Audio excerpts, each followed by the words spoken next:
आज की जो डिक्टेशन रहेगी वो सुप्रीम कोर्ट की जजमेंट रहेगी जो कि दिल्ली हाई कोर्ट पीए की स्पीड पे रहेगी। जो भी आपका 100 है तो 100 से थोड़ी सी ज़्यादा रहेगी और फ्लक्चुएशन भी थोड़ी सी रहेगी। और आउटलाइन से रिलेटेड अगर आपको कोई भी दिक्कत आए तो आप स्टेनो सक्सेस मंत्रा के चैनल पे जाके कोई भी आउटलाइन पूछ सकते हैं। और इस जजमेंट का जो लिंक है वो मैं डिस्क्रिप्शन में डाल दूंगा। So be ready for the dictation. Start. Heard, the learned senior counsel appearing for the appellant and the learned counsel for the respondent oblique state. The appellant has taken an exception to the judgment and order dated 3rd May 2010 passed by the division bench of the High Court of Chhattisgarh. The appellant herein was the second appellant before the High Court. The appellant was convicted for the offences punishable under sections 302 and 201, read with section 34 of the Indian Penal Code 1860, and sentenced to undergo life imprisonment. The issue of juvenility was raised by the appellant in this appeal during the course of hearing by filing an interlocutory application. Therefore, wide order dated 13th September 2023, this court directed the Sessions Court to hold an inquiry into that aspect of issue of juvenility.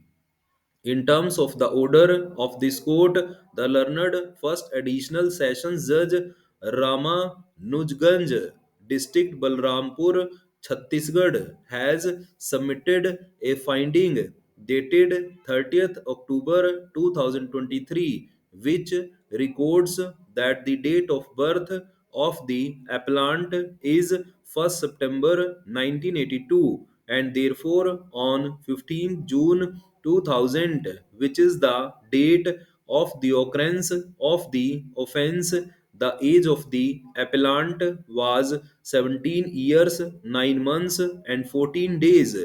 The statements of the witnesses as well as the documents produced on record during the inquiry have been forwarded to this court. A perusal of the report shows that apart from other documents, reliance has been placed on the entries in the school living register of the school last attended by the appellant. This document of the year 1988, the name of the appellant appears at serial number 369 and her date of birth shown therein is 1st September 1982. Even the primary certificate examination result sheet of 1995 shows the same date of birth. Therefore, we have to proceed on the footing that on the date on which the incident constituting the offence took place, the age of the appellant was less than 18 years. The Juvenile Justice Care and Protection of Children Act 2000 was admittedly not in force when the incident occurred.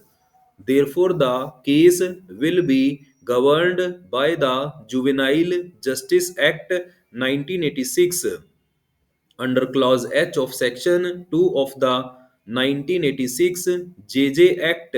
A juvenile has been defined to mean a boy who has not attained the age of 16 years or a girl who has not attained the age of 18 years. Thus, on the date of occurrence of the offence, the appellant was a juvenile.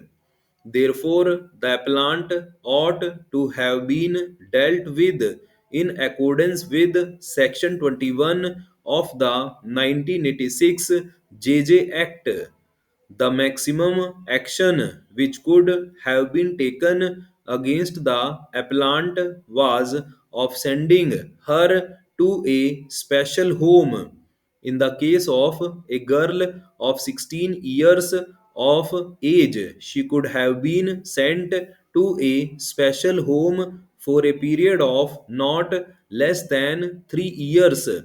As per section 22 within bracket 1 of the 1986 JJ Act, there was a prohibition on sentencing a juvenile to undergo imprisonment. There is a similar provision under section 16 of the 2000 JJ Act. In the present case, as can be seen from the order dated 6th January 2012, the appellant had undergone incarceration for a period of more than 8 years.